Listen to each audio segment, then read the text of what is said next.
Imagine a championship reign that's been nothing short of legendary, only to crumble in a heartbeat due to an unforeseen twist of fate.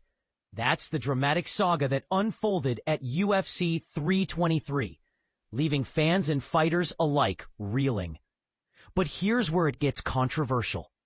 Does a title change via injury really count as a true victory? Or is it just a stroke of bad luck? Stick around as we dive deep into the details, uncovering layers you might have missed and questioning what it all means for the future of flyweight MMA. In the electrifying world of mixed martial arts, where every punch and kick can change lives, one of the most storied flyweight dynasties, that's the 125-pound weight class, perfect for beginners to note as the lightest in UFC, came to an abrupt and unexpected halt on a Saturday night in Las Vegas. Joshua Van emerged as the new champion, securing the belt in a way that stunned the crowd inside T-Mobile Arena. At just 24 years old, Van became the second youngest fighter ever to claim a UFC title, a feat that speaks volumes about his rapid ascent in the sport.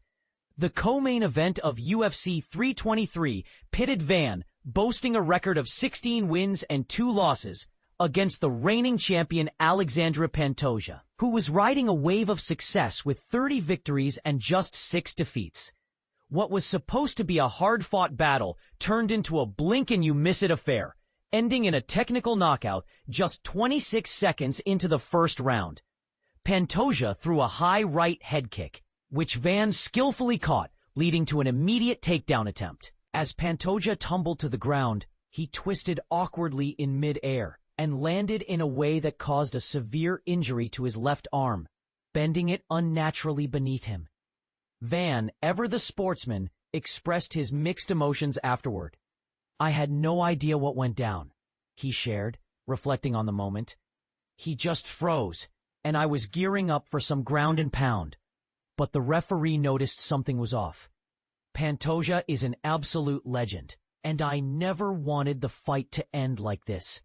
It's a sentiment that highlights the respect fighters have for one another, even in the heat of competition. And for newcomers to MMA, this shows how quickly a bout can shift from rivalry to concern for a fellow athlete's well-being.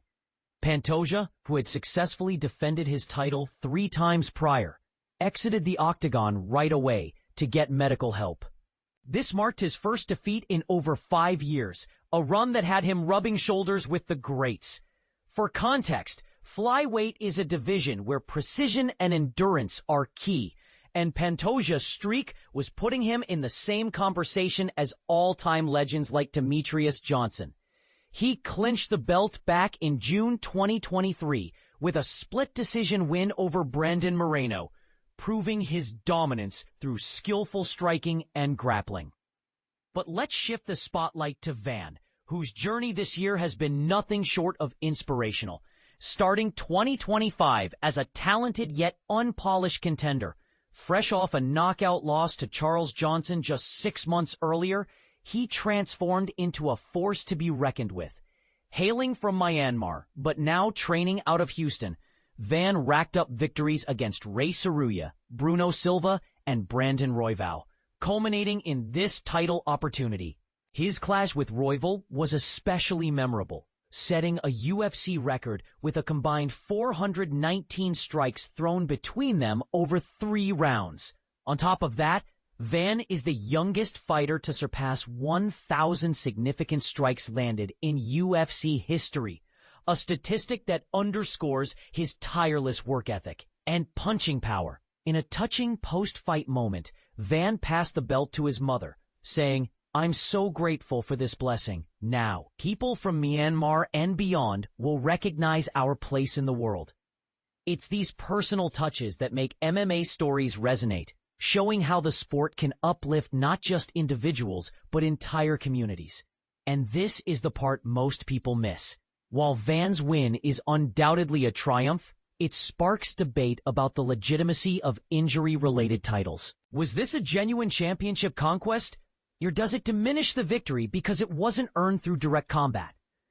Some argue that true champions overcome adversity in the cage, not capitalize on misfortune, while others see it as a testament to a fighter's preparedness and quick thinking. For instance, recall similar incidents in sports history, like unexpected injuries in boxing that led to controversial decisions. Does this change how we view Van's legacy? What do you think, fellow fight fans? Does Joshua Van deserve to be called a champion despite the circumstances? Or should Pantoja's injury be seen as a fluke that doesn't reflect on the fighter's skills?